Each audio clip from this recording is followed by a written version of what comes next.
Montre et mystère, soyez les bienvenus. Alors aujourd'hui, on s'intéresse à l'horlogerie pour les femmes. Il faut le savoir, les premières montres pour hommes sont apparues au XVe siècle, au début des années 1400.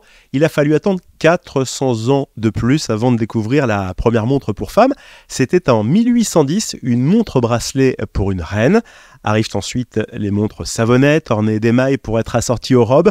Et puis du 19e siècle jusqu'à nos jours, les couvercles puis les cadrans des montres pour dames se parent ensuite de gravures et de pierres précieuses. Et là aussi, il n'y a pas de limite, on va en parler dans un instant. Je suis Guillaume Lariche et justement pour nous éclairer sur tout ça, sur l'horlogerie pour les femmes, je suis avec Alexandre Bouchard, notre vendeur de montres de luxe, vendeur d'élite en la matière. Bonjour Alexandre, alors la première montre, 1810, une montre bracelet pour une reine, qui était-ce ? C'est Caroline Bonaparte, la sœur de Napoléon Bonaparte, qui était reine de Naples. Donc à l'époque, quand les frères et sœurs se répartissaient l'empire de Napoléon, elle avait eu le droit donc d'avoir Naples. Et un jour, en fait, elle s'est vue offert par la maison Breguet. Alors je dis offert sur commande, bien sûr, une montre bracelet qui est visible sur un tableau. Et depuis, Breguet adore dire que la première montre bracelet est cette montre que l'on voit sur le tableau.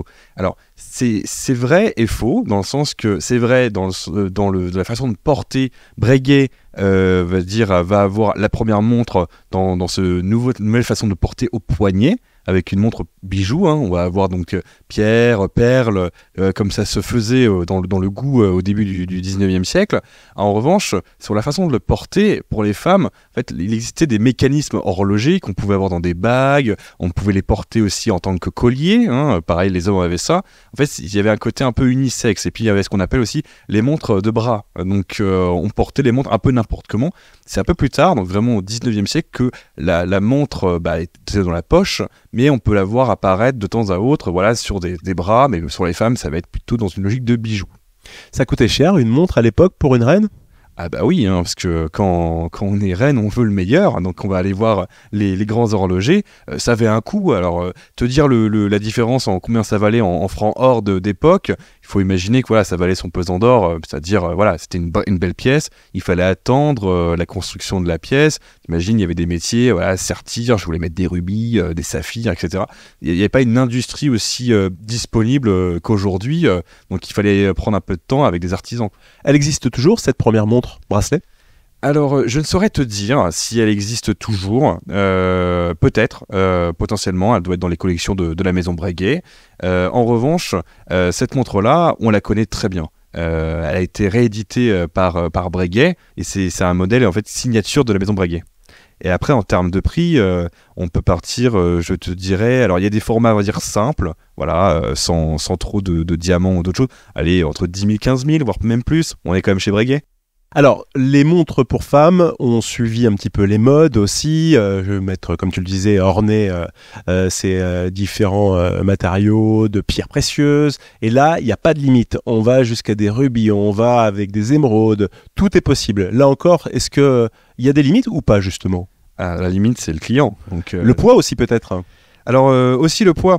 Oui et non. En fait, si tu veux, il n'y a pas de limite. Pour en parler, c'est plus tu veux, plus tu auras. Il faut savoir qu'en fait, on a eu donc différentes façons de faire des montres de luxe. Donc avec des émaux, on va avoir ce qu'on appelle des flinquages, c'est-à-dire on fait de la gravure, on met ensuite de la couleur et on cuit le tout. Donc ça fait des très beaux motifs. C'est des spécialisations. On va avoir des pierres précieuses. Généralement, c'était rubis, saphir pendant un temps. Après, on va avoir le diamant, puisque l'industrie du diamant s'est suffisamment développée pour après pouvoir répondre à la demande et puis aussi en termes de qualité réduire le calibre de la tête des diamants, donc pour faire des définitions plus raffinées. Par exemple, tu vas avoir une maison comme Bulgari qui elle te fait des montres absolument exceptionnelles avec de la grosse pierrerie dans un style purement italien.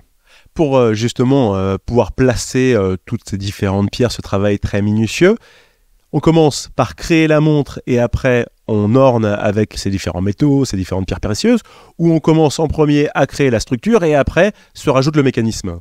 Il y a deux mondes là qui se confrontent, haute joaillerie et haute horlogerie. Et en fait, la haute joaillerie, normalement, on démarre à partir de la pierre et on construit le bijou autour. parce que c'est des pierres avant tout qu'il faut avoir pour ensuite fabriquer le bijou, même si le bijou on peut le dessiner. En horlogerie, on part du calibre, c'est avant tout un mécanisme, donc c'est ça qui est le cœur de la montre, et après on va faire les différents ornements, les différentes décorations, voilà, on va construire après les pierreries autour du mécanisme. On a attendu 400 ans, première montre pour homme autour du 15e siècle, et il fallut attendre 1810 pour avoir la première montre pour femme. À ton avis, pourquoi 4 siècles de misogynie comme ça ? C'est avant tout l'usage. En fait, les femmes... Elles n'avaient pas besoin de lire l'heure. Oui, déjà d'une part, parce qu'en fait on estimait que c'était pas pour elles. Non, pour rigoler, c'est-à-dire que là-dessus, elles avaient des montres, hein, c'est-à-dire qu'elles les portaient plutôt en collier ou dans des poches qui étaient dans leur robe, mais elles les affichaient moins. En fait, c'était plus caché, plus rentré. Et pour les hommes, c'était vraiment aussi un objet de pouvoir. On montrait, voilà, il y avait la chaîne qui pendait dans la poche. Et en fait, aussi l'industrie, entre guillemets, les manufactures se sont développées au fur et à mesure. Il y a eu une nouvelle façon de produire et une nouvelle façon de porter.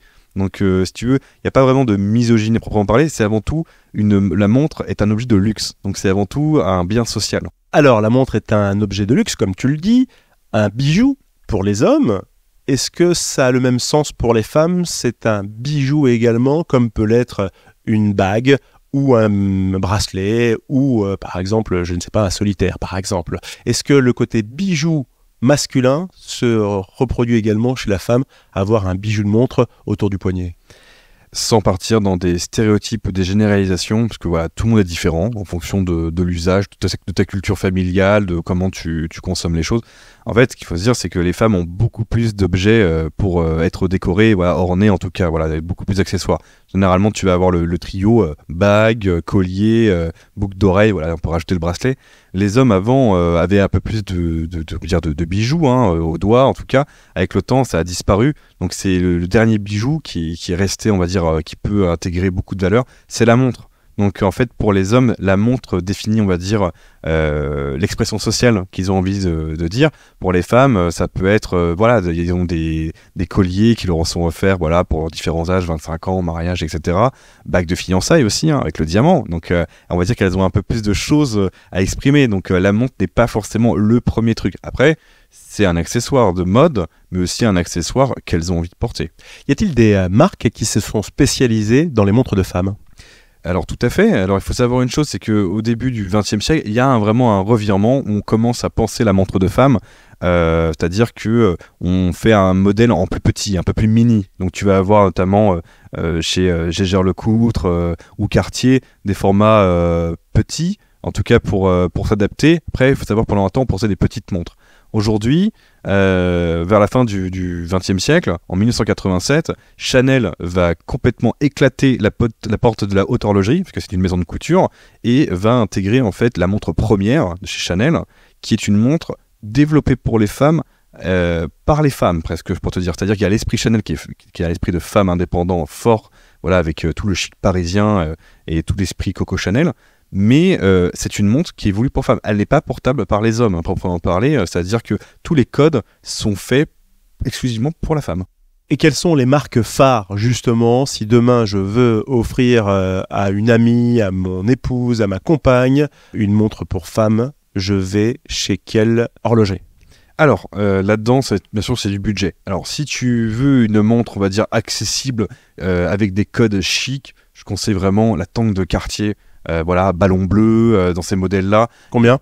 On est sur 2300, 2400, 2500 dans ces eaux-là à peu près. Voilà, premier prix, c'est très bien, il y a tout dedans. Et puis voilà, l'univers de la marque est absolument génial. Donc dedans, on va pouvoir se faire plaisir. Après, tu vas avoir d'autres marques. Par exemple, je pense à Jaeger-LeCoultre avec la Reverso. Voilà, style années 30, très très chic. Avec voilà, on peut faire une gravure au dos, tu vois, qui peut se retrouver, qui est discrète. Donc voilà, pour les amoureux qui ont envie d'exprimer leurs sentiments, c'est possible. Et encore, après, tu peux aller sur d'autres marques. Alors là, ça, comme je te disais, hein, c'est question de budget. Tu peux aller chez Blancpain, si tu cherches vraiment la petite montre très simple, voilà, très discrète, voilà, pas du tout m'as-tu vu, au contraire, derrière, avec une très belle histoire. Ou encore, et là, si tu cherches absolument l'excellence, je conseille Patek Philippe. T'as la 24 qui est absolument géniale, ou encore d'autres modèles, voilà, très très très sophistiqués. Voilà, c'est vraiment intéressant en tout cas. Alexandre, une dernière chose à ajouter pour nous parler justement de l'horlogerie de luxe pour les femmes? Oui, c'est que les femmes sont bien présentes sur le marché. La proportion, en fait, au niveau statistique, a fait que évoluer. La part du marché, en fait, c'est vraiment inversé. Désormais, les femmes sont une clientèle très importante.